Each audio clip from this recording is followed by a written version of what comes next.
Great. Well, welcome back. We are about to get started with our first session of the day, defining a purpose through vision.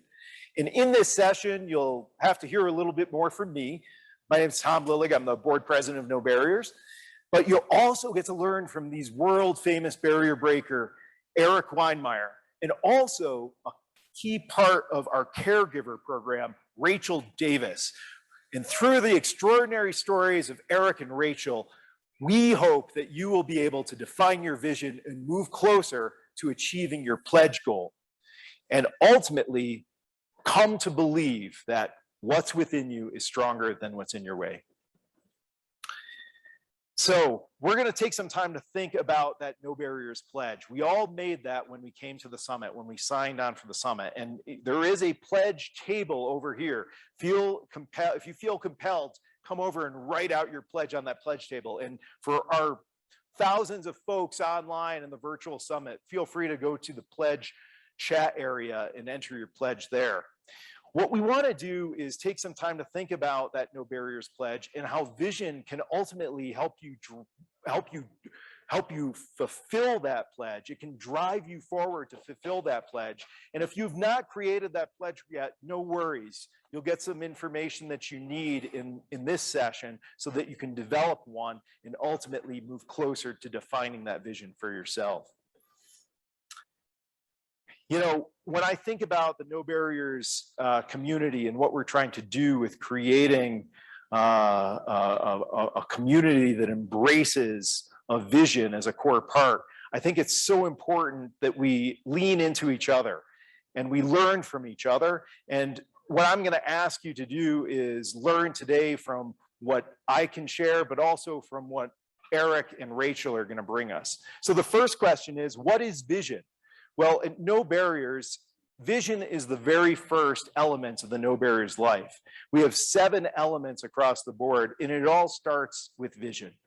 We believe that by following these elements of a No Barriers life, a person is going to be able to break through those barriers, those very real barriers that they're facing, and move to live a purpose-driven life.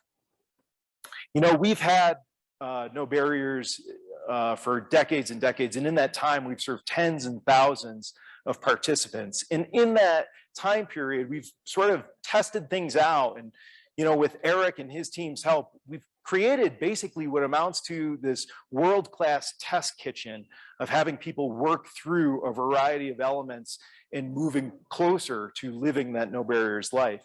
And what we found throughout all of the work and throughout all of the learning is defining these core elements.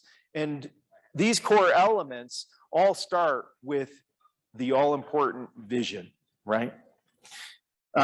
If you want to learn more about vision, I'd recommend you pick up the book, What's Within You, or you can go to our website, nobarriersusa.org. But in the course of our time today and at this summit, we're going to introduce you to 4 elements, and the first one starts with vision. When you hear the word vision, you may think of it as this goal that you want to achieve, but the way that we think about vision is a little different. For us, vision is your purpose that inspires you to give your best back to the world. It states who you want to be and why that matters. It's about more than any one goal, any one achievement, any one summit that you climb. It's about this enduring statement that embodies what you value most. As we move through the rest of the session, I want you to think about vision as that enduring purpose that inspires you to give your very best back to the world. Before we meet our first speaker, what I wanted to do is allow each of you to connect with others who are sitting around you and take a moment to explore what your vision is, what you have inside of you that drives you forward. What is that fire that enlivens you, that excites you, that makes you wake up in the morning and say, yes, I can. So I want to give you 30 seconds to reach out to that person right next to you and share a little bit about what that fire is inside of you, because that is going to be the core of vision. So take a 30 seconds and introduce yourselves and share a little bit about what that light inside of you is. It'll help you as we get through this next exercise.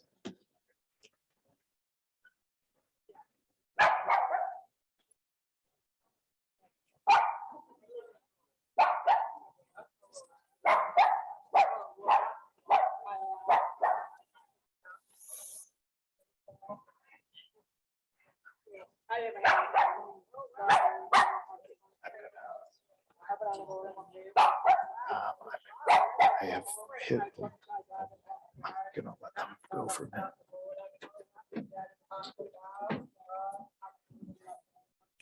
Hey, Lisa.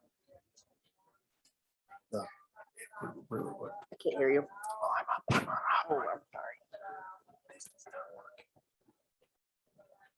Introduce Eric. I'll do that right. Okay. I'll use my paper.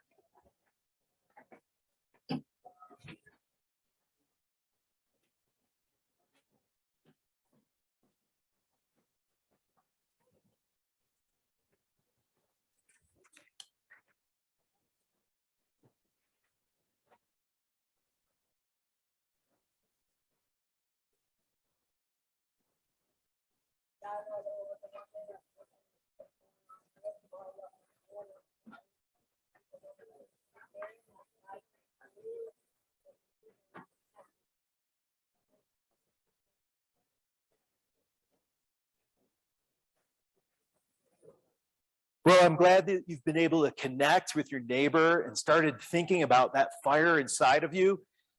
That's going to be the core of what your vision statement ultimately ends up being. But right now, I want to introduce you. Thank you. I want to introduce you to a very special guest. If you were here last night, you had the opportunity to hear a little bit about him and see him in the films. But I want to introduce you to my special friend, No Barriers co-founder and blind adventurer, Eric Weinmeier. Eric.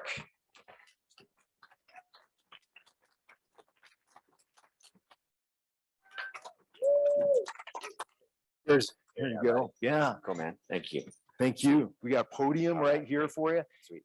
So more than anyone else in the world, Eric is the person that I look to when I think about defining a vision for myself.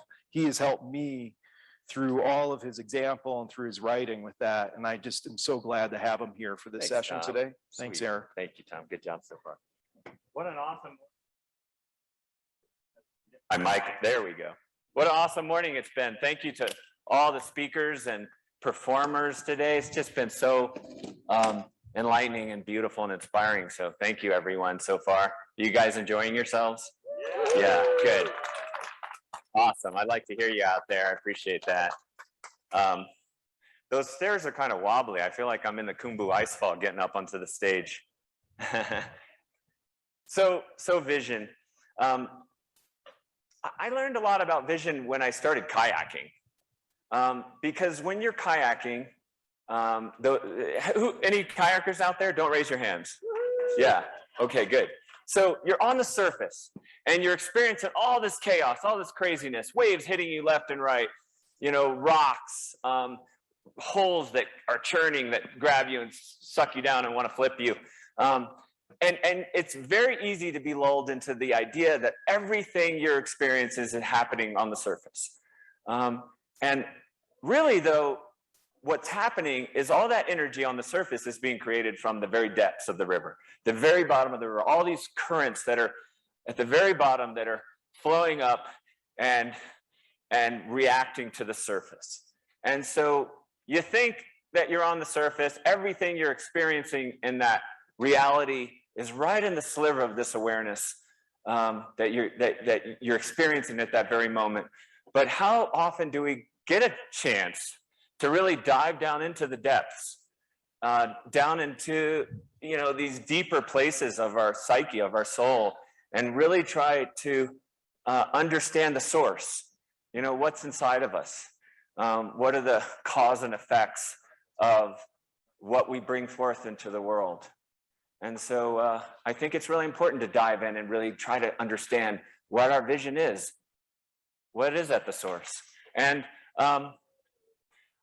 as Tom mentioned, it's easy also to think of vision, like in business, which is perfectly fine, predicting the future. It's almost impossible to predict the future, but people try to do it. Where am I going to be in 30 years? What am I going to achieve? Am I going to make a lot of money? Am I going to climb mountains? Those are really goals. And we think of vision as something different. It's more of an internal vision. It's a vision of how we see ourselves living our lives and serving ourselves and serving others. What kind of value system do we create in our lives that support us and those goals? What kind of legacy do we leave behind us? What kind of contributions do we want to make to the world? And I think it's so easy to create these long lists of goals, New Year's resolutions, and but those goals can become unfulfilled, or they can even spin out of control and lead us in places that we never wanted to go to in the first place. When I think we need to continually reconnect with that unifying vision that takes those goals and binds them together and gives them purpose and power. And I think also that vision can lead us forward like a compass through the storms of our lives, and so that we can emerge on the other side stronger, brighter. I learned a lot about vision going blind, sadly. Sometimes it takes adversity to learn about these things. Going blind a week before my freshman year in high school, it was like a storm that had descended upon me with such force and viciousness, I thought I'd be crushed by it. Being led into school, being led into the cafeteria. And I was really sad about going blind. That was sad. But it didn't even compare to my fear of missing out. All my friends on these other tables having fun, having food fights, telling jokes. And so for me, the real fear was that I would be shoved to the sidelines, that I'd be thrown into this dark place. I'd be left there. I'd be forgotten. I'd never be able to live that adventurous life. I'd never be in the food fights. I'd never be a part of great things. I'd never connect in a deep way with other human beings. I'd never be a part of great things and great teams. All those fears of what I was going to miss out on. Those were way more powerful, way scarier than anything blindness could do to me. And I could see just out of one eye, just a little bit out of my right eye, and I could watch TV still, maybe for a few more months as I lost the last traces of vision. And I was watching this show one night, and you might remember, it was in the 80s. Anyone remember the show That's Incredible? Yeah. Yeah, it was an amazing show, and or I should say it was an incredible show. And they were focusing on this guy named Terry Fox. Terry was a Canadian. He lost a leg to cancer, and he was still in the hospital when he decided that he was going to run across Canada. Now, that is not a normal decision most people would have done in that situation. Most people, you shrink up and you protect the little bit you have left. But nobody taught that to Terry. He understood, maybe intuitively, counterintuitively, that between the things that happen to you and the ways that you are supposed to react, there's a space. And in that space, there's a choice. And he chose to run across Canada, marathon a day, thousands of miles across Canada. And he was in the hospital when he was watching other kids much younger than him die of cancer. And instead of allowing that darkness to crush him, he kind of gathered it up and he created it, he transformed it into something bigger, a darkness into a vision. And he used that vision as energy to propel himself forward every step along that trail. The miles took a terrible toll on his body. I remember looking at his stump covered with blisters, the look on his face, an absolute contradiction, full of exhaustion at the same time, full of exaltation. And I thought to myself, there's something inside of us. I could only at the time describe it as a light.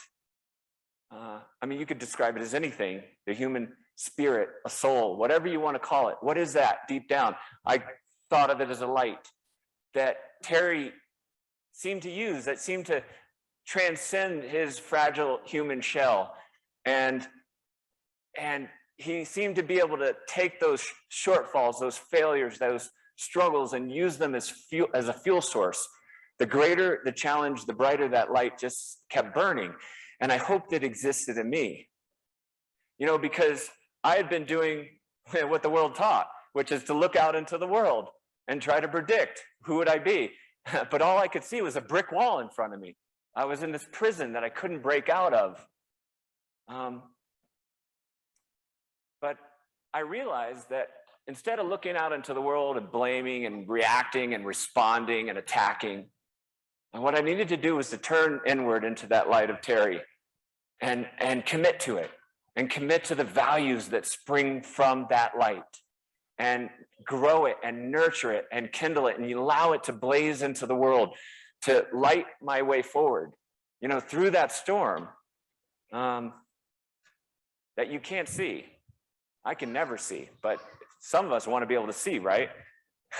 Yeah, so it becomes like a headlamp in a storm that guides us through, that tells us where we're going and tells us why it's so important we get there, so that we can emerge on the other side, not just damaged as little as possible, but stronger and brighter. And so it was that led me to climbing, because I remember getting this Braille newsletter a few months after that, and it was this crazy group taking blind kids rock climbing. And I remember running my hand up the wall of my room and thinking, who would be crazy enough to take a blind kid rock climbing? So I signed up, because I was tired of building walls around myself. I wanted to tear down those walls. I wanted to build my own vision, like Terry had. And so that led to some incredible adventures around the world. All the goals of my life sprang from that vision. So again, just to sum it up, vision is really that source.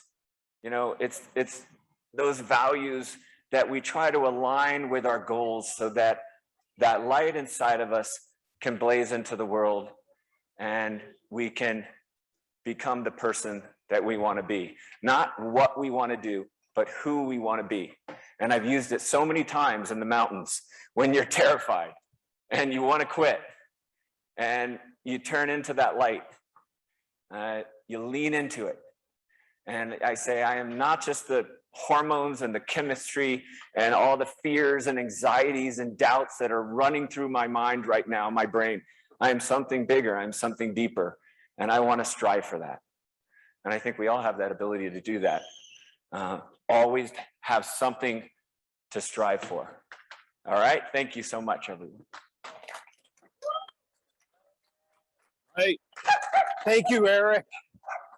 Oh, what a gift to hear you speak again, my friend. Thank you, Tom. Stairs are right. Kumbu Ice Fall. Yes, the Kumbu Ice Fall right There here. we go. Thanks, Tom. What's your left? All right. Well, as Eric goes down the ice fall, I just wanted to say thanks again. I've heard Eric speak hundreds and hundreds of times in my life, but each time there's something new that touches my soul about what he says and gives me some piece of wisdom that I can take with me. And I hope that that's the same for you, as you uncover your own vision today. So now it's your turn. We just heard from Eric talk about how he defined his vision, how he worked through his core values, and ultimately what brought him joy, and how it allowed him to transcend his barriers. Now it's your turn.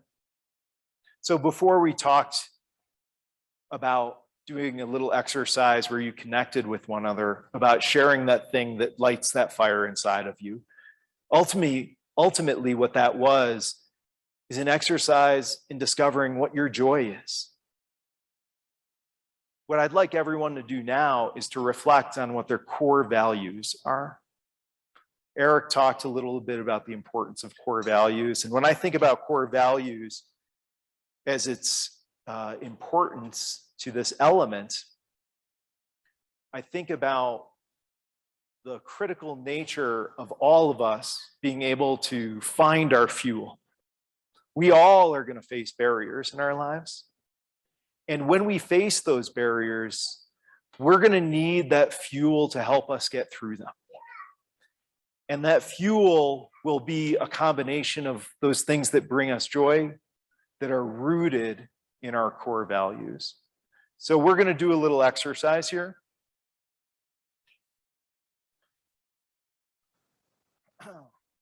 we're going to ask all of you to define what those core values are for yourself.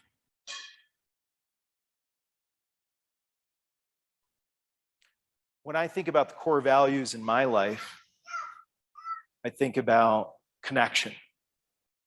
This, being connected with all of you, my No Barriers Rope team. I think about courage. Courage is one of my core values. Just being able to step outside my comfort zone courageously each time. I borrowed from No Barriers life elements. Alchemy is one of my 4 core values. That idea of being able to embrace challenge with optimism. And then as a 4th core value for myself, I have trust, which I think is the foundation of all relationships. You know, there's a great quote from Russ Harris, and it's, values are your heart's deepest desires for how you want to behave as a human being.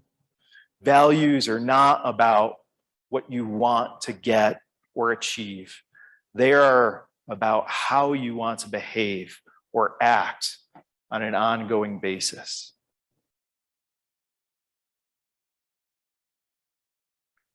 So if everyone could just reflect and consider what their core values are, feel free to write it down. If you're at home and you have the ability to write something in front of you, feel free to share it with your neighbor or just ponder the question yourself. Let's do that for the next 30 seconds. And feel free, if you'd like, to come up and see some of the core values that are on the screen in front of us.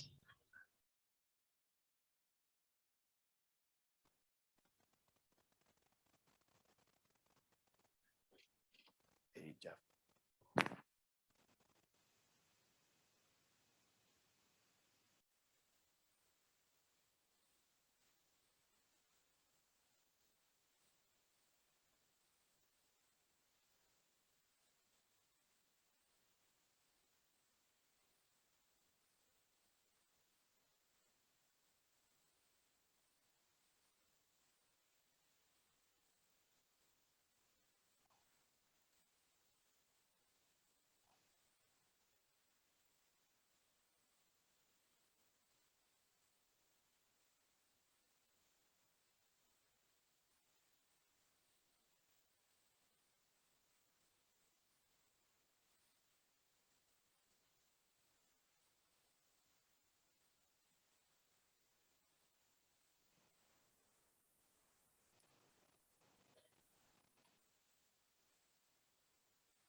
Okay, hopefully everybody has a chance to reflect on their core values. We're not going to develop our formal vision statements in this session, but I do think that based on the exercise that you've done thus far, I want you to keep thinking about this over the next couple of days and find that vision for yourself. You know, it's very personal to me, but this is my No Barriers family. So I'll share with you what my vision statement is. I carry it in my wallet every day and read it in the morning as a way to center myself on what I'm doing. And I went through the same exercise a couple years ago, rooted myself in my core values, and then ultimately tried to put some words to a vision.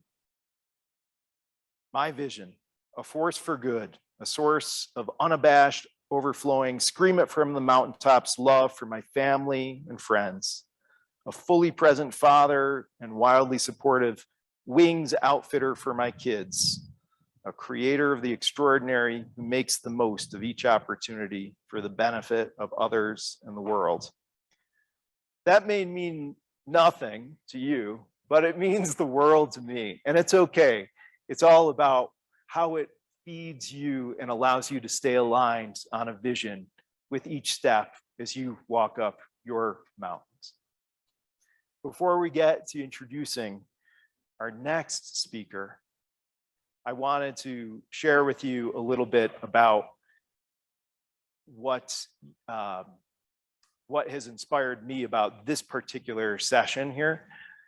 When I think about the importance of vision, what I found in working with all, tens and thousands of people who've come through our No Barriers programs is that in order to live a life of purpose, in order to overcome barriers in your way, a person needs to have a vision that elevates others in the world. It's important that that vision be something that's not just about self. It's important that that vision be about others. And that's why it's so perfect that our next speaker is someone that is a key part of our caregivers program. Her name is Rachel Davis. Rachel is a mother hen to a flock of chickens, a volunteer with No Barriers, and also happens to be a full-time caregiver to her husband, Jay, who is injured in a plane crash. Any family caregiver can tell you it's a job with many hats. She plays administrator, nurse, chef, personal assistant, and expert landscaper. That's right. I can't wait to see some pictures of those yards and landscapes, right? She's very passionate about supporting other family caregivers, especially when they're stretched beyond what they can handle. Without further ado, it's my honor to welcome Rachel Davis. Two.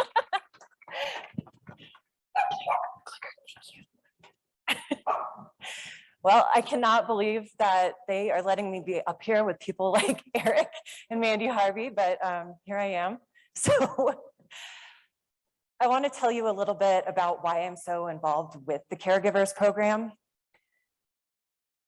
So for me, a vision is simply the purpose of your entire life. No pressure. Don't worry about it. No big deal, right? Or maybe it's what you thought your life was supposed to have been. And I will tell you right now that I have certainly lost sight of my vision more than once. And I'm the first person to say to you that I am a human being in progress and in process of rediscovering who I am as a human and what I want to personally give back into the world. So to have a clear vision is one of the most difficult and yet one of the most important things that I think someone can do for themselves. And it is difficult because in order to know what your purpose is, you first have to know who you are. And frankly, I think most of us don't know ourselves very well or as well as we should. So I thought that I wanted like a really successful job. I wanted to climb a corporate ladder. I wanted a nice house and a nice neighborhood and basically just live your average American life. And then at 30, instead of working on my career and my own aspirations, I was leaving the workforce entirely and becoming a full-time caregiver to my husband. I honestly did not in that moment know who I was. I was just trying to survive. I did not have a vision, and we were just trying to get through that moment. And you see, my husband, Jay, he survived a plane crash, but the crash left him paralyzed from the chest down after he had dislocated his neck. And I know things like this happen, I know that, but they always seem to happen to other people. And maybe that's arrogance on my part, but I never thought it would happen to us. I honestly didn't. I thought the worst case scenario would be that someday he might be killed in a crash. It never once occurred to me that someone might survive with lifelong and life-altering injuries. And when I woke up that morning, I did not know that the entire life that we had built for ourselves was just about to completely explode into oblivion. The person that I thought I knew, me, was gone. The life that we had built for ourselves did not exist anymore. And I know this story is partially about what happened to Jay, or mostly about what happened to Jay. But it's also about what happens to me and all the other family caregivers out there, because disability doesn't just usually impact one person, it impacts everyone around them, especially a traumatic injury. So I was in absolute mourning for the life I thought I was supposed to have. I couldn't rewind the clock, and no one could. And I remember the moment we found out his prognosis in the emergency room, and not a single person could look me in the eye. And it was a pretty crowded room. And that's when I know if medical professionals who, spend their full-time career working in an ER can't look you in the eye, that things might be kind of bad, and they were. And the surgeon finally did look at me, and he told me, what I do, I can repair bones, but I can't fix trauma to a spinal cord. I thought I was on some sort of medical drama TV show, like Grey's Anatomy, ER, something like that. It didn't feel real, but unfortunately it was really real. And I know my husband was going through his own struggles with adapting to his life too. And neither of us were okay. And that's a really hard thing to admit, I think. But there is something my dad used to say to me, and it stuck with me. And it's that the things you can't talk about are the things that will eat you alive. So both myself and my husband, Jay, have suffered from this accident. And a lot of the pain was physical, but our mental health and our anguish and grief is what came first. We have both since dealt with anxiety, and for me, I also have PTSD as well. And again, that's not an easy thing to just openly talk about. And then I felt guilt. Guilt for being the spouse who wasn't okay, who could not keep it all together all the time. I couldn't be the spouse, the caregiver, and keep working full-time without losing my mind. And then I broke. And I had to admit that I could not continue at the rate I was trying to go.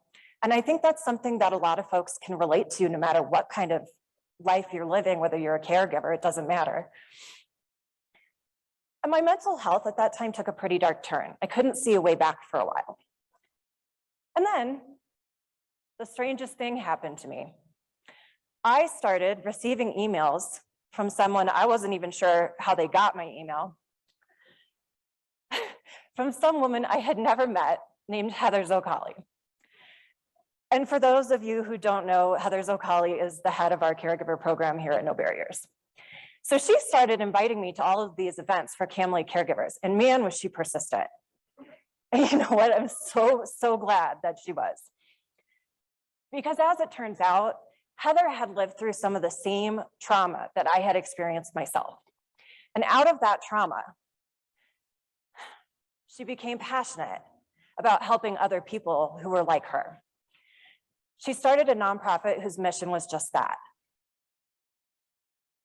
So you see, through this major disruption in all of our lives, I found other people who were like me, who'd experienced so many of the same catastrophes and chaos in their own lives.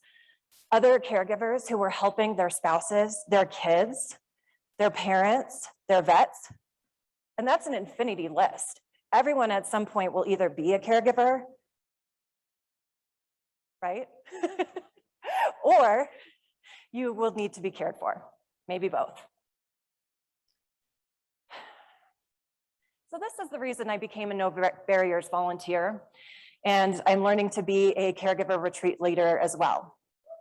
So, at the start of my journey, I did not know about the lack of resources for caregivers. I was completely ignorant to the ongoing struggle of people with disabilities just to be recognized for what they do contribute and maintain steady work. I didn't see it because it wasn't part of that narrow corporate ladder and corporate world in which I thought that I used to belong. And the truth for me is that I personally didn't belong there. And I think for a lot of people, that can be a very, very fulfilling thing. Maybe that is part of your vision. But through this, I learned it wasn't part of mine. So personally, I grow through connection. And I find strength in the stories of other people and the friendships that I have made through this brutal new world. So one of the things I want to tell you about the No Barriers Caregiver Program is when we get together, the friendships you make are instantaneous because you start off by sharing your most vulnerable stories with one another. So you become lifelong friends with people that you met the other night. And it's really true. And I don't know how to explain it any better than that. So another thing I realized is that that house and that career that I thought I wanted was actually just stuff that I wanted. It wasn't my true vision. So I'm here today because I came to No Barriers a few years ago as a participant, and I was looking for myself in a pretty dark moment.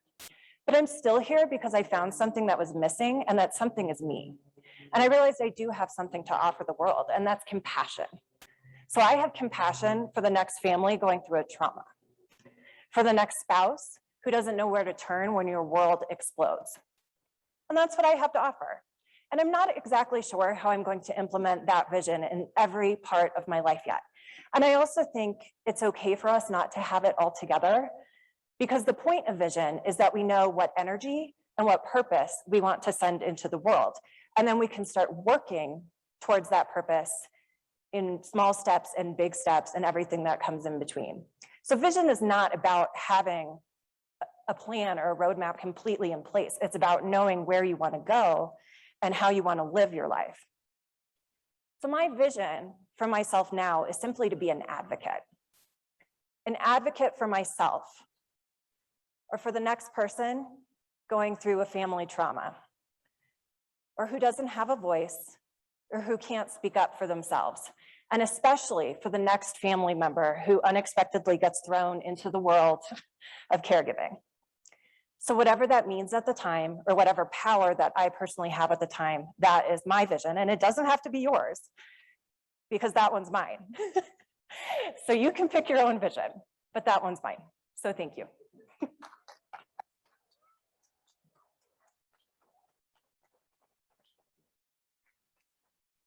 Rachel, thank you so much for giving your insight and sharing your wisdom with us on how your vision became a part of your life, and not just your life, but the caregivers that you serve and so many others that have been part of this No Barriers Caregivers community. Well, we're winding down in our session on vision. And before we close up today, I wanted everyone to reflect, and this will be a question that's for our virtual attendees, will be posed in the chat. And that is, what is the biggest takeaway about vision in this session that you want to remember, that you want to take forward with you? What is the biggest takeaway that you want to take forward with you? And while you're filling that in chat, if there's anyone here that wants to shout it out, I think you've got something, right? Don't give up. Great. Kara, say it again. What's that? Yes. Yes, absolutely. The sky's the limit. Absolutely. Any other thoughts? Any other reflections you want to take away? Well, I wanted to also share with you. Oh, Kara, yes. Okay, Well, if there's other ideas, feel free to shout them out. Part of the great beauty of this No Barriers community is that we're here for each other, to support each other along our respective journeys, right? So we bring our whole selves to the table, we share our struggle, and we support each other as we move forward. And part of that support is sharing this lesson on vision. And I want everyone to know that we're a rope team for each other. Writing down your vision statement and staying on that vision path is not always easy, but it's that first important step. The secret to living that No Barriers life is to have that vision that elevates others in the world. And I think that in this session, we were able to tackle some of those key challenges in order to get there. One of the important things that I wanted to cover is come back to the No Barriers Pledge. The No Barriers Pledge is this commitment to take positive action in your life that elevates others in the world. When you registered for the summit, you filled out a pledge, and for our virtual attendees, you can go to the pledge room right now and enter it in there. And of all the people that submitted pledges, you'll be entered into a drawing. And our generous partner at Airbnb is going to select 40 winners to get $500 credits with Airbnb. So kudos to our sponsor, Airbnb, for that. As we close, I just want to thank Eric and Rachel for sharing their stories and sharing their vision with us. And also, when I think about all of the gifts that we've had from all of the speakers throughout our opening session, one thing that stays with me is that when we think about creating a life for ourselves, and when we think about creating a vision for ourselves, I think Eric had a beautiful way of saying it. We're all going to encounter barriers in our lives, but we have a choice. We have a choice to make. There's that space in between the bad thing that happens to us and what happens next. And in that space is our choice, and that choice is to move forward toward our vision. With that being said, let me introduce Jeff Evans, the coolest man in No Barriers, to come up and share a little bit of his wisdom with us. Here he comes, Jeff Evans. All right. I think I'm going to high five with Tom and figure out where we can leave off and pick up. Okay, thank you, Tom. So, hi everybody.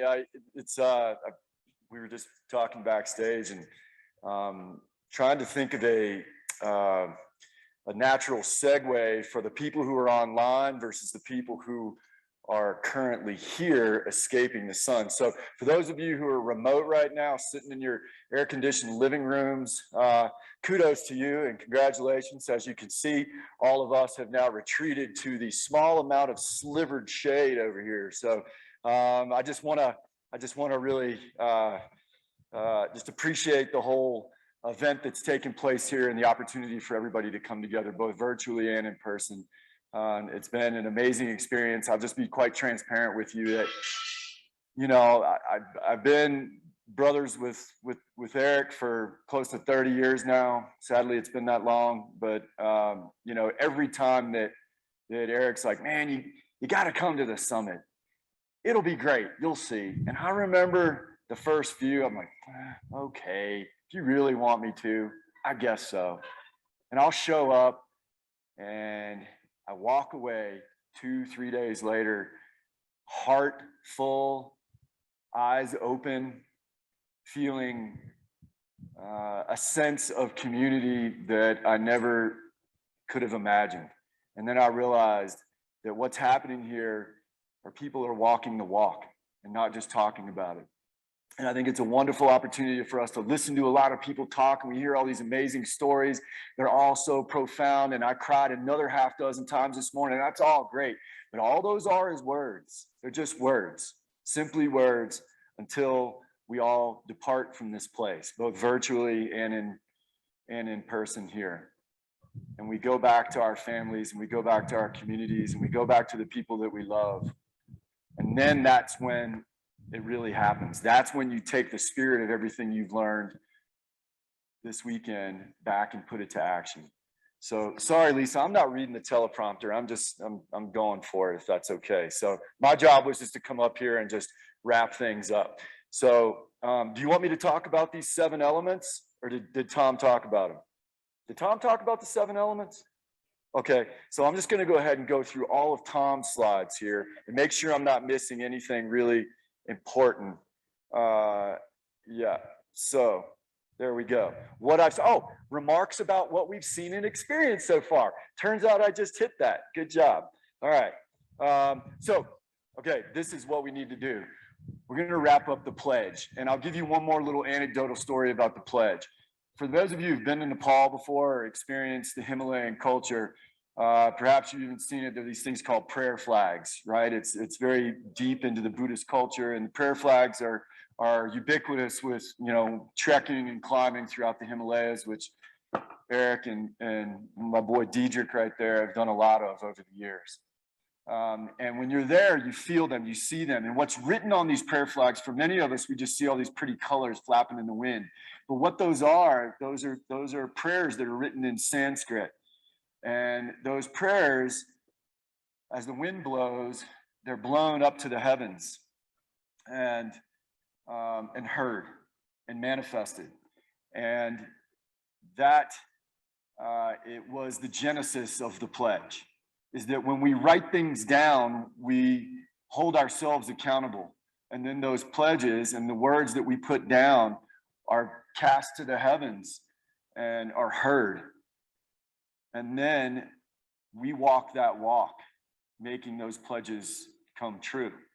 So that's where the idea of the pledge came to be, and how it's sort of permeated within the No Barriers culture. So I know that everybody's been sort of working on their pledge, both remotely, virtually, and then in person. So I can tell you, everybody's going to have a very subjective answer for what their pledge was, and what it may look like for you.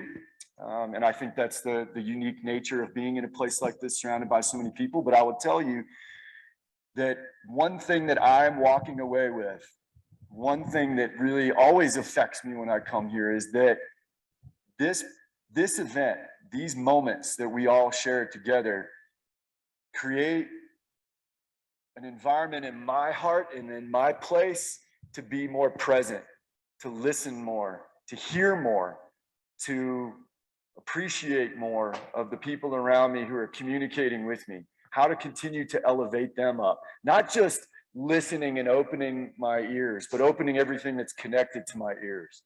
And I will continue to do that. And I feel like that is my pledge going forward. I feel like when you do that, you become a better spouse, a better partner, a better parent, a better kid, a better student. You're not spending as much time on your phone. I got you, man. I got a 16-year-old. I know how that works. And then, one of the other things is what the tools that you have at your disposal to be able to continue to execute that. Well, I think we learned what that biggest tool was, which was the community and the people that we're around, the people that we share it, leaning on each other, but holding each other accountable.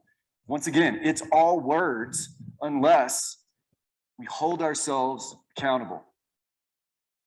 And I think that's a real ask of each of us, is how accountable we can be to ourselves and to the people around it. So now, just because we're wrapping up our live programming and everybody here that's gathered into the shade over in the corner, the virtual summit is quite far from over. So even for those of you who are here in the shade, for those of you who are attending remotely, we have more ways to help you accomplish your goal of reaching your pledge. It's not a simple thing. It's very complex. It takes a lot of effort. It doesn't happen on its own. One anecdotal piece of that is just think about that rope that we all talk about all the time. Those of us who climb big mountains, we're always connected by that rope. That rope connects us, but it doesn't just do it automatically. It requires attention. I like to think of it as attention to the tension of that rope. If it's too loose, we bumble against each other. Eric has been known to let the rope go a little too loose from time to time and step on it. Back in the day, he used to step on that thing with his crampons. Eric, you will tell us, what was the wager every time you stepped on the rope? You owed me a beer. Yeah. So every time he stepped on the rope, he owed me a beer. And I'll tell you that I had to basically put a lid on that because otherwise I would have been an alcoholic. So it was a lot of rope stepping. So why? You have to pay attention to if it's too tight, you get pulled. What we used to say, Eric, hauling tuna. When Eric, if the rope got too tight, it was hauling tuna up the hill, right? So these are metaphors for all of us to be able to continue to pay attention to the tension of the rope. That is what accountability looks like being together. So going forward virtually, you're going to hear from some amazing speakers virtually, like Christine Haas. She was on the podcast with Eric and I. She's amazing. She's a master restaurateur. I'm not sure which one it is. She's a writer, a TV host, and she's the first blind contestant on that show Master Chef, and she won the 3rd season of that. You'll hear from folks like a guy named Matt Scott, who's an athlete and one of the great participants, players that's on the Paralympic basketball team, who I think are competing right now. I think they're 2-0 from what I understand. And then Maya Penn, she's an entrepreneur, a philanthropist, a CEO. She owns her own eco-friendly fashion company. You're going to learn some new tips and tricks and more ways, more methods, more ways of being accountable to overcome your barriers and keep pushing forward with your pledge. That's paying attention to the tension of the rope. So we have a super cool panel that's sponsored by Wells Fargo that'll take a deep dive into what workplace, professional workplace, and then financial inclusions look like. Wells Fargo knows a lot about that. And also hear from our friend Hugh Herr, who, as you heard from Eric, he's an adventurer, amazing rock climber, and a biophysicist. He's got an amazing story. And all that's going to be happening virtually throughout the day today. So we'll finish out the day with an epic closing ceremony filled with lots of performances, lots more inspiration, and then a concert from none other than my crush, Mandy Harvey. And be sure to come back on Monday as well, because Wells Fargo is hosting a career fair, and you can check out more information in their virtual booth. I guess Wells Fargo has a virtual booth. So we'll be taking a quick break right now from here, and then in person for those of you who are watching home. We're all going to go drink some ice cold lemonade. Those of us are sitting in the sun. The next virtual session is going to start at 11:30 Mountain Time. So that's 8 minutes from now. So don't go too far. And we'd also like for you to take this time right now to discuss your pledge with other people in the No Barriers community. Because if you don't, then it just sits in your head. It goes nowhere. If you don't share it, it doesn't become accountable. You're not paying attention to the tension of the rope. So for those of you at home, take this short break to connect with others. There's chat rooms. You can communicate with others virtually. And hey, pick up a phone. Go old school, OG, phone calls, FaceTime. That's pretty fun too.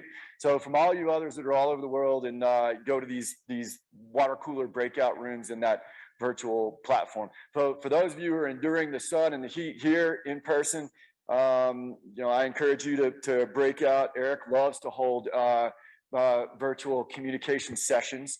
He's right there sort of in the semi-shade area, and he loves it when people gather around him and talk and communicate. And so does my friend Diedrich there. He loves to hold team building sessions on his own.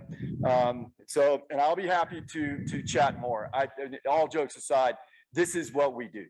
We love this. We drink this. We eat this. This is our lives. Right now, they're pitching the Eric and Jeff No Barriers TV show. And what we've been telling all these silly LA agents is, hey, we're doing this with or without you. We're doing it with or without the cameras, because this is the life that we lead. We love being around this community. We love talking about these concepts, and we love holding people accountable as they continue to move forward. So, so we're gonna, I think those of us that are here, we're gonna kind of move around the corner. Maybe you can find some more shade down there. So for those of you who are in person, stick around to hear from some amazing students from this Global Impact Challenge. So that's that GIC group. These teams addressed this issue of diversity and inclusion in 2019, and then were ultimately chosen as winners.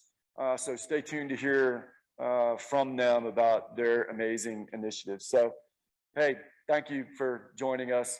Thank you to the Great Spirit for providing this wonderful place for us and the great, beautiful blue sky. All of us Colorado people are like, hey, it's not smoky anymore. What a wonderful place. What a gift and an honor for us all to be together. And so thank you very much. Bless all of y'all. Thank you.